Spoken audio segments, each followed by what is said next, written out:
Alright guys, I want to talk about option contracts. So this is the SPY, the S&P 500 ETF, and I want to talk about contracts. More specifically, how do you know what contract is good to buy? Right? So obviously, if you think the stock is going to go up, then obviously I'm going to buy a contract that's a call. So as you can see here, I'm in calls. This is puts. So I'm going to buy a call. I think the stock will go up. And in this trend, it did go up. This chart, stock went up.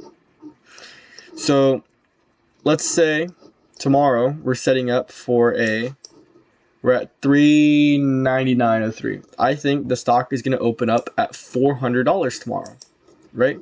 And as you can see, we actually bounced down. So if you're up here, probably should have bought puts. So I digress. I'm getting off topic.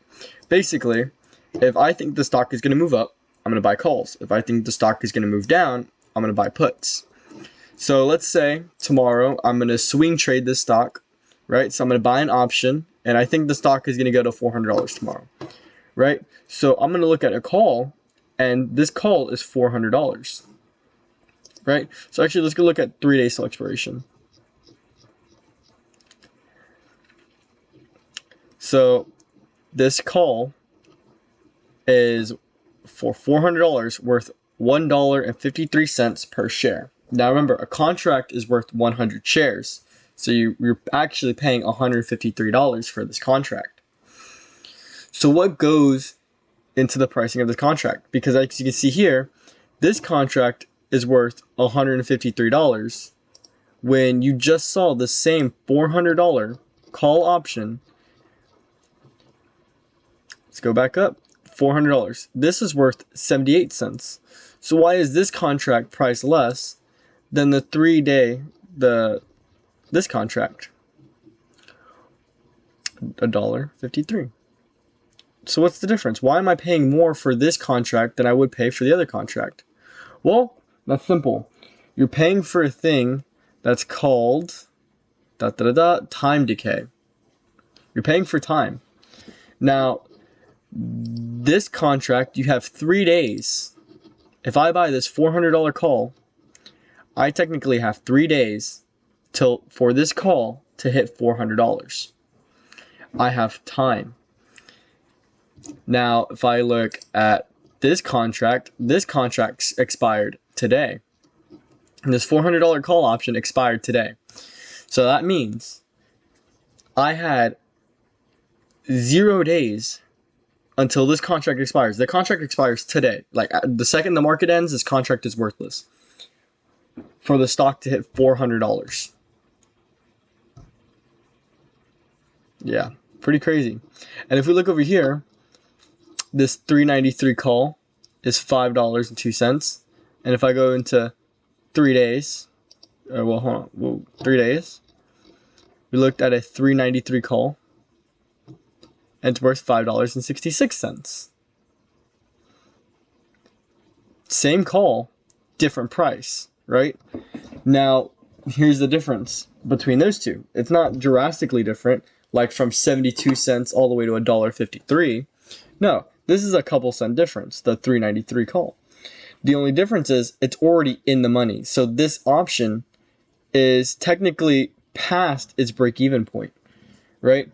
So I don't want to say break-even point because break-even is including the price of the premium, but it's actually, this contract has more time to either go even higher, or this contract is technically lower than the 398.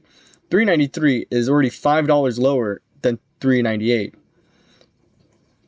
As long as this contract doesn't outprice the strike price, it's okay. Now, for this one, you have more time for this $400 call option to be in the money. That means the strike price is higher than $400. And in your case, $401. That's your break-even price, $401.53, basic technically.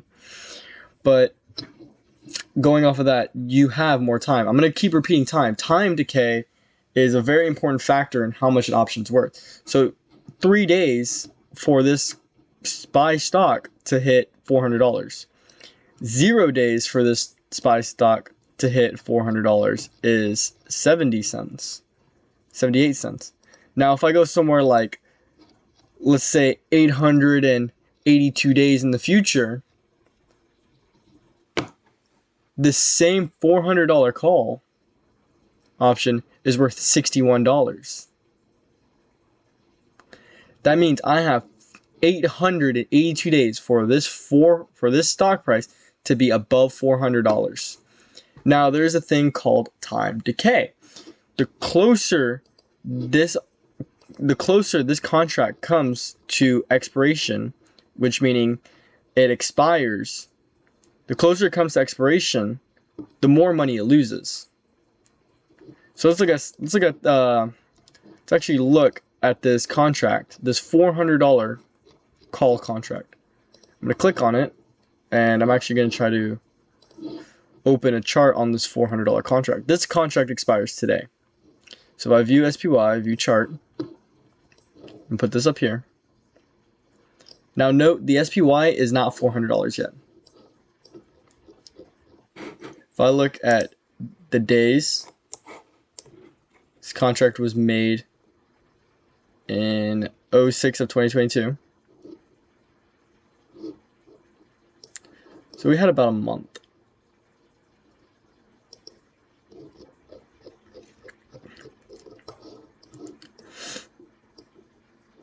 This option went from being worth $22, $23, let's see, yeah, $23, all the way to being worth 78 cents.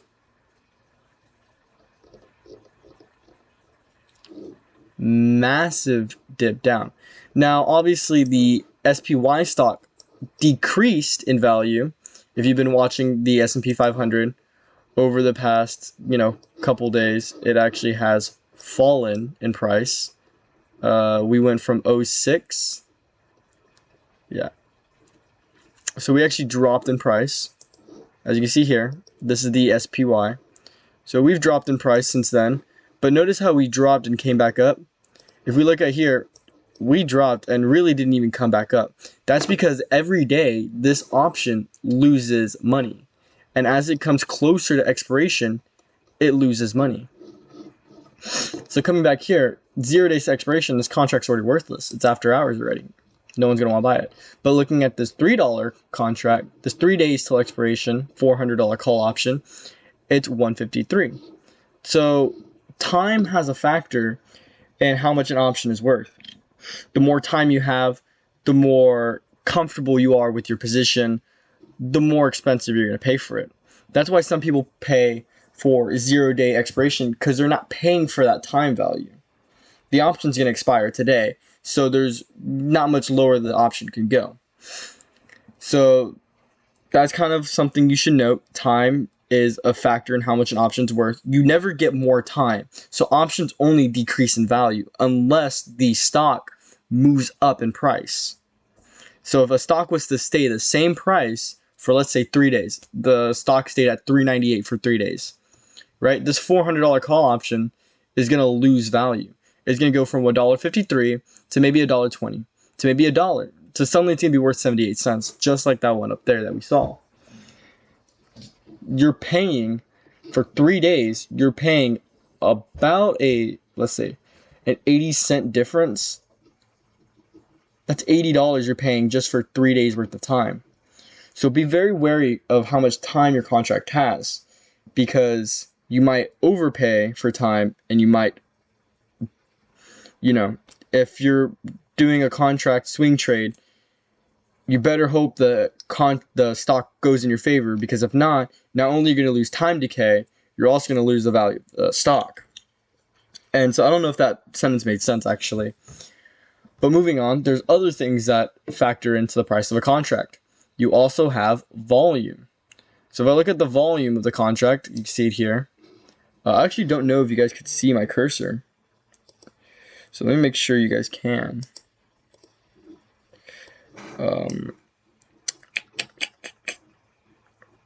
I don't know, but I'm actually going to annotate. I'm going to go ahead and just draw. I can draw on this? This is so cool. Anyways, you have this thing, and it's called implied volatility. So, actually, does it not let me draw? That would be so sad if like I just hyped myself up to think I could draw, and it doesn't let me draw. Please let me draw. There it goes. I'm going to go over here, and oh man, it doesn't let me draw. Not on this. Seriously? Well, that's a waste of time. Well, that's sad. I wanted to draw. Can I draw down? I can draw down here. I can draw all the way up here. Okay, yeah. So, oh, it cuts me off. Okay, anyways, I'm done screwing around. Sorry about that. Okay, I'm sorry. Yeah, so actually, you pay for this thing called implied volume. Implied volatility. That means that's how much the market is expected to move. So as you can see here, the implied volatility is relatively low. It's at 15% implied volatility. So now, if the stock will have to move about 1%-ish, more or less, for you to actually see gain on this contract. You're actually paying for an implied volatility in the contract. So usually that means there's, how can I say this? This is how much the market's expected to move. Not for the overall market, but how much the contract is expected to move in any given direction. So that's already priced into the option. So you're actually technically paying 15% more for this option. And I say that with a grain of salt because you're not actually paying 15% more, but the option definitely has a 15% factor in how much it's worth. So that being said, it really doesn't matter much if the implied volatility is below, let's say, 100%. I always try to shoot for anything lower than 70%. If the implied volatility is lower than 70%, I know I'm getting a good deal. Now, there is some times where if I go over here and I look up Snap, the implied volatility on this contract is 423%. Now, why is it so expensive? Let me tell you. Oh man, these are so cool. I totally forgot this was a thing.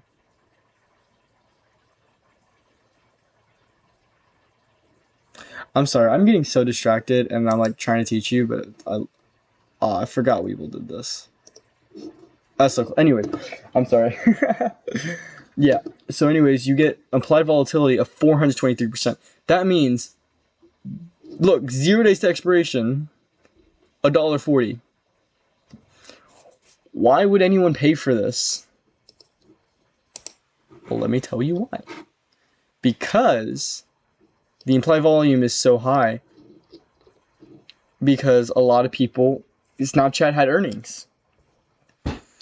Snapchat came out with their earnings today, and if I look at extended hours for Snap, and it's not letting me do it. Current interval, what the hell? Can I look at Snap? Oh, because I'm on the daily chart. Forgot about that. Snap had earnings today. And as you can see, Snap absolutely plummeted from earnings. And I don't know why I didn't look at that. I feel so dumb. And I keep getting off topic. I'm sorry. Snap had earnings today, like I've said for the millionth time. And obviously, people were expecting a huge movement on Snap today. I'm going to hide all these indicators. People were expecting a movement on Snap today. So contracts, option contracts, were inflated because people knew, hey, everyone thinks Snap's going to move, so I'm going to go ahead and raise the price of my contracts because people are going to be willing to pay whatever they can just to get a position open because they know Snap's going to move in either the upward direction or the downward direction. So as you can see here, 423 implied volatility was priced into this contract. It expired today, and it had a 423% implied volatility. So if we look at this option right now, I don't know why it's doing that. Ugh, I hate when that happens. So let's look at this contract right now. And what I find funny is that, yeah, no, never mind. Damn it, I keep clicking the wrong things. I'm just off today, guys. God damn it. So let's look at the chart here for this snap call. Compared to yesterday, let's see, today's 21. Look at the gap between today and yesterday. Look how much it opened. If you would have bought at the last second yesterday, at a price of $1.07, it would have opened up today at around, at its peak, little peak for the day, at $1.12, 18 cents. $1.18. That's what it opened at. That is let's see how much of a gain that is. That's a 10% gain. If just the implied volatility moved the option up 10%, and it expired today. So that's usually when implied volatility is at low. Now, a same-day expiration contract being worth $1.39 is extremely high. So if you would have bought at the absolute last moment yesterday, you would have made a 30% gain just swing trading this. That's insane. Now you can have a gain from here to all the way right here. It's 36%.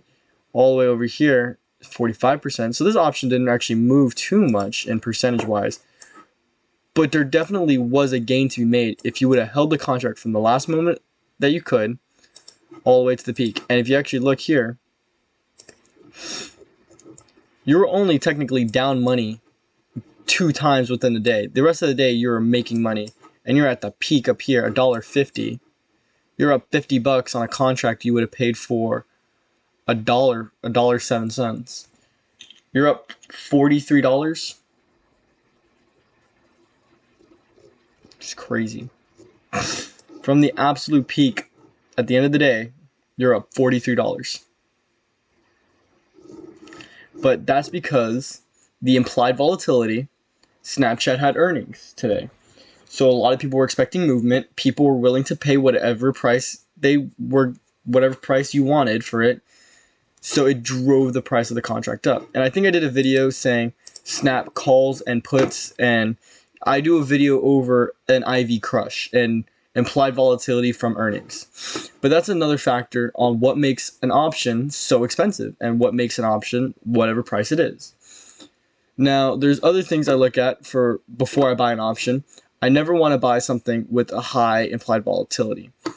And the delta, and I forgot what it meant, but it has something to do with the time decay as well. No, that's theta. That's the theta. But the delta has something to do with the movement, right? So I never want to, the further away the delta is from 1, I know how overpriced it is. So I want to look for deltas that are typically further from 1, from a value of 1. Delta never goes to 1. It actually goes very close. I like to see here, 0.999999. And that's when you have like high IV, high delta. So actually you want to stay away from any delta if it's close to 1, I don't want to buy it. And I technically try to stay away from any delta that's above 0.05 or 0.5. Because then I know I'm overpaying for a contract, usually by that indicator. But I never really look at delta that much, only when it's, I'm doing a contract that's super, super far in the money, like that's already in the money. That's the only time I'll ever play with delta, and I never do that often. Now, so we know about implied volume, we know about delta. I brushed over it a little bit. It's always something to look at. Sometimes you do see deltas, and they're really close to 1, and it's out of the money. So obviously I'm not going to pay for that. Now, something I like to look for is open interest and volume. I know a contract is going to be good for movement when the volume of the contract is greater than the open interest. Suddenly, yesterday there's 14,000 contracts being bought and sold.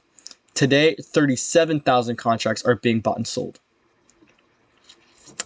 it's kind of interesting when there's more contracts being exchanged today than there was yesterday. That means there was a spike in volume, which you can see here, 37,000 volume on this option. And obviously Snap had a lot of volume today because of earnings. So, implied volatility, they're expecting a lot more movement in the option. And there was a lot more movement in the option, 37,000. So that is also, it's not necessarily priced in, but it's a key indicator I look for before buying an option. If I go down here, what am I going to buy? Am I going to buy this $26.5 call, or am I going to buy the $26 call? Well, the 26.5 has more volume than the $26 call. Now, obviously, I would buy neither because of the implied volatility, but that's what I look for. I wouldn't buy in on the $26 call. I would buy in 26.5 because of more volume. And volume is also very important because if you buy a position and let's say the stock goes up and it goes up $5, you want to be able to sell your contract as fast as you can. You don't want to wait around for someone to want to buy it from you. That's kind of, it's very dumb. Sometimes if you buy a contract and it has zero volume, if you buy a contract and it has zero volume, well, who are you going to sell your contract to if no one's willing to buy it from you? So I definitely keep that on mind. I always want to look for my contracts to make sure they have high volumes. This one has 24,000. Even though this one's closer to my stock price, I'm going to buy this one because there's more volume. So definitely that was my plays. I think most people were going for the $20 call on Snap. Obviously, Snap had really, really shitty earnings, so people in puts right now feeling pretty great. Puts are really overvalued, so they might get an IV crush. But Snap did drop 30%, so I'm dropped 26% after hours. That's amazing. That's unheard of almost. But yeah, so those are some things I look for before purchasing an option. Definitely look at time before I buy an option. Am I going to have time on this option? Am I overpaying for time? The SPY option expired 0 days. This SPY option expires in 3 days. So I have some time on this option. I know time decay is going to be a factor. If I'm going to swing this option till tomorrow, the stock has to go in my favor, or I'm going to lose money on the stock movement, and I'm going to lose money on time as well. Because it also goes on probability, guys. Like, how likely is the SPY to jump $13 in 3 days? Well, I mean, not very likely. It's possible, so that's why there's people willing to buy it, but it's not very likely to happen. So if the stock moves up, then obviously the price of this didn't move up, because then suddenly it's more likely for the stock to hit $411. But it's also not going to go up a lot, because is it as likely to hit $411 in 2 days now if I hold it till tomorrow? So it's just something to be wary of. That is basically kind of like the concepts of options. I always want to be very wary of how much I'm paying for it. Am I overpaying for an option? I always look out for the implied volume. That can always kill how much you're paying for your option. If I'm swinging an option, the implied volatility, not really going to care about it. If I'm swinging an option, I'm going to care about the implied volatility, because obviously I can get an IV crush, because when everyone starts selling their options and the huge movement's over with, that implied volatility is going to drop. The volume is going to start dropping, and the price is going to drop because everyone's selling their contracts. So I'm always wary of that. Now, another big yawn. Sorry, guys. Now, if I'm just day trading the contract, like I buy it in 1 day and sell it in 1 day, I'm not really going to be overly worried with the implied volatility. I mean, obviously, I'm still going to be very worried about it, because I don't want to overpay for a contract. But on the same note, I'm not going to be... The implied volatility actually might help my position, because as we get closer to earnings, the implied volatility goes up, and I can actually profit on that, because as we get closer to earnings and people are starting to want to buy contracts and get their position in, I'm making money on all the people wanting to get into the contract. So the implied volatility goes up, my premiums go up, and I can actually sell it to someone who's trying to get in and who's overpaying for the contract. So I'm going to end it there. Hope you guys learned a little bit of information. I know I'm not the best at explaining it, but if you have any questions, feel free to watch this video again. There's tons of resources online. I will say, if you do look somewhere else for more option information, don't get overwhelmed with the amount of stuff they try to throw at you. They try to tend to throw in Greeks, and yes, all the Greeks and stuff is important, and like the delta, theta, gamma, something else, all that's important, and it's good to know. But if you're just day trading or swing trading, and you're not really holding options long term, or you're not holding options to actually exercise them, which is pretty expensive, and I'm pretty sure no one does that, unless you're holding it long term and exercising the contracts, those really don't apply much to you, other than the delta and time decay, the theta. But that's mostly common sense knowledge. If I have less time for the stock to move, the contract's going to be worth less money. So I'm going to leave it there. I hope you guys enjoy the video, and have a good one. I'll see you later. Bye-bye.